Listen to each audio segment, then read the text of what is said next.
Hello friends. हमने बात की दो स्टेज और तीन स्टेज का एग्ज़ाम प्लान के बारे में, और उस चीज़ में मैंने लॉजिक्स दिए थे जो कि क्यों इस एग्ज़ाम को टू स्टेज एग्ज़ाम यूपीएससी मानती है और उसके ऊपर नोटिफिकेशन में और अपने गजट में उन सब चीज़ों के बारे में बात करती है। ये टू स्टेज एग्जामिनेशन एक बड़ा क्लियर इंडिकेशन है आपके लिए कि प्रीलिम्स इज, जिसको एक स्क्रीनिंग टेस्ट है जहाँ पे जिसको आप क्लियर करते हैं, then you will get eligibility to appear in main examination.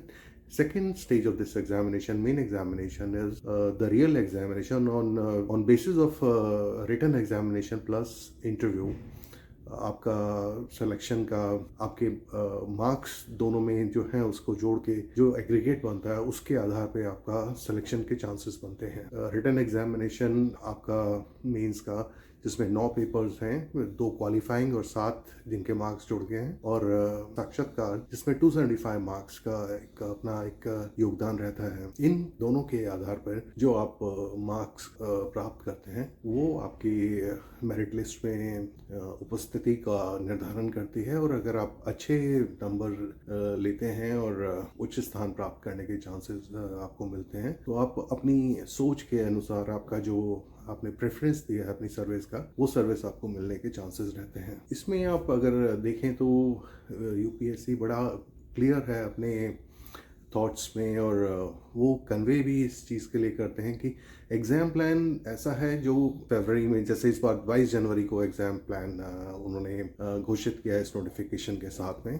Exam आपका प्रीलिम्स का 25 मई को है और 22 अगस्त को मेन एग्जामिनेशन. इतना बड़ा सिलेबस है, उनको मालूम है, वो लोग अनुभवी लोग इस बारे में निर्धारण करते हैं, पर एक आपके लिए उनकी अपेक्षा रहती है कि आप समय रहते अपने को इस एग्ज़ाम के अनुरूप तैयार करें. और जब आप फॉर्म भर रहे हैं अपना इस साल के लिए, तो उसके बाद में 4 महीने जो आपके हाथ में है, आपके पास तकरीब जो उसमें आप प्रीलिम्स के लिए अच्छे से तैयार करते हैं, और उसके बाद फिर अगले 3-3.5 महीने में आप अपने मेंस के लिए तैयार करते हैं.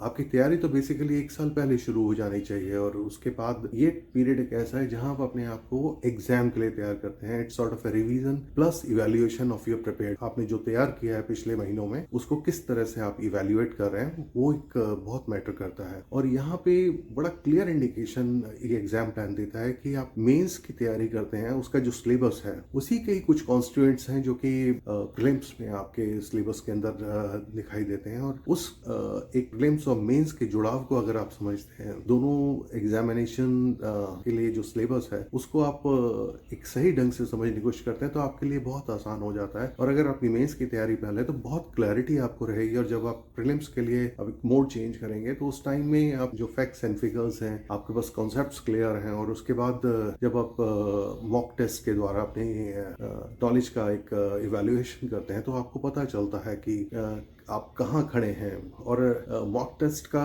एक सही यूज़ ये भी है कि आपको ये पता चलता है कि कौन से एरियाज अभी आपके स्ट्रांग नहीं हैं, कहाँ पे आपको काम करने की ज़रूरत है, आप किस तरह की गलतियाँ कर रहे हैं. आप मॉक टेस्ट में कुछ चीज़ें ऐसी हैं जो रिपीटेटिव मिस्टेक्स हो रही हैं, जहाँ पे कुछ ऐसी चीज़ें हैं जहाँ आप फैक्ट्स एंड फिगर्स की वजह से मात खा रहे हैं. कुछ ऐसा हो सकता है कि जहाँ आपके कॉन्सेप्ट्स क्लियर ना हो, तो समय रहते आप उन सब चीज़ों के ऊपर ध्यान करें और अपनी चीज़ों को एक इम्प्रूव करने की कोशिश करें. और आप देखेंगे कि जब आप प्रीलिम्स का सामना करेंगे तो आपके पास बहुत अच्छा नॉलेज और एक प्रैक्टिस के बाद आपको अपने ऊपर बहुत कॉन्फिडेंस होगा, और जब आप एग्जाम में अपीयर होंगे आपको उसका बहुत फ़ायदा नज़र आएगा. आइए इसी तरह की चीज़ों पे मिलते हैं हम आगे, और किसी और एक नए विषय पे बात करेंगे अगले वीडियो में. Thank you. तब तक इंतज़ार कीजिए.